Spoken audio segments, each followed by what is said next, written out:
இந்த ராத்திரி பொழுதில் நம்ம வசனம் தியானிக்கலாம்.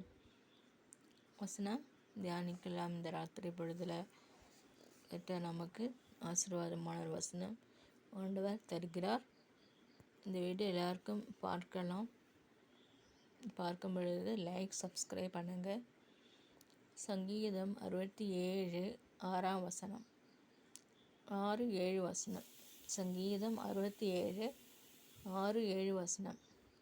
பூமி தன் பலனை தரும். தேவனாகிய எங்கள் தேவனே எங்களை ஆசீர்வதிப்பார். தேவன் எங்களை ஆசீர்வதிப்பார்.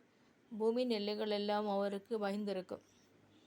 பூமியின் எல்லைகள் எல்லாம் அவருக்கு பயந்திருக்கும். கர்த்தராகிய ஆண்டவர் நம்மை ஆசீர்வதிப்பார் என்று ஆண்டவர் சொல்கிறார். நம்மளுக்கு ஆசீர்வாதம் பெற்றுக்கொள்ள வேண்டும் பொழுது, நாம் தேவனை தேடும் பொழுது அவர் நம்மளை ஆசீர்வதிக்கிறார். என் வாழ்க்கையிலும் பல தோல்விகள் நான் சந்தித்தேன். ஆனால் அவற்றின் மத்தியில் தேவன் என்னை நோக்கி பார்க்க கிருபை பாராட்டினார். தேவன் எளியவர்களை கைவிடுவதில்லை. ஏழை எளிய மக்களை கர்த்தர் கண்ணோக்கி பார்க்கிறார். அவருடைய கண்ணீரை துடைக்கிறார். அவர்களை அவர் ஆசீர்வதிக்கிறார். உண்ண உடுக்க உடை, உண்ண ஆகாரம், வாழ பார்ப்பிடம், வீடு, இவையெல்லாம் நமக்கு ஆண்டவர் தருவாராக. ஒன்றுமில்லாத நிலைமையில் இருக்கும் பொழுது தேவனை தேடுவோமாக. தேவன் சொல்லுகிறார், உன்னை நான் ஆசீர்வதிப்பேன்.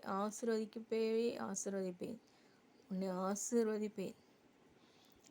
அப்ராமினோடு என்ன சொன்னார் ஆண்டவர்? நான் உன்னை ஆசீர்வாதத்தின் பெயரை பெருமைப்படுத்துவேன். நீ ஆசீர்வாதமாக இருப்பாய் என்று சொன்னார். நீ ஒரு ஆசீர்வாதத்தின் சேனல் என்று அவர் சொல்கிறார். கர்த்தர் சொன்னார் ஆபிரகாமை பார்த்து. தேவன் எங்களை ஆசீர்வதிப்பார். பூமியின் எல்லைகள் எல்லாம் அவருக்கு பயந்திருக்கும். பூமி பயந்திருக்கும். கர்த்தராகிய ஆண்டவரை நாம் பயந்திருப்போமாக. ஒரு நடுக்கம், தேவன் என்று சொல்லும்போது நடுக்கம் வேணும், பயம் வேணும். அதாவது கர்த்தருக்கு பயப்படுதலே ஞானத்தின் ஆரம்பம். ஒருவர் ஞானத்தில் குறைவுள்ளனாக இருந்து யாவருக்கும் சம்பூர்ணமாய் கொடுக்கிற தேவனிடத்தில் கேட்க பொழுதனுக்கு ஞானம் கொடுக்கப்படும்.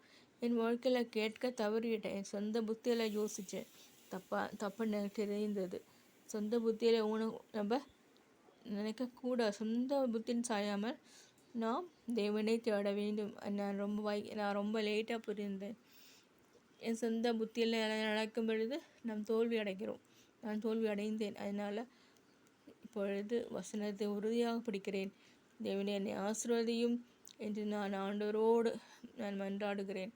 என்னை ஆசீர்வதி, என்னை உயர்த்தும், என்னை ஆசீர்வதிமப்பா. நம்ம ஜெபத்தோடு கேட்போமாக. இந்த ராத்திரி பொழுதில் இந்த வசனங்கள் நம்மளை ஆசீர்வதிப்பதாக. ஆமீன், ஆமீன்.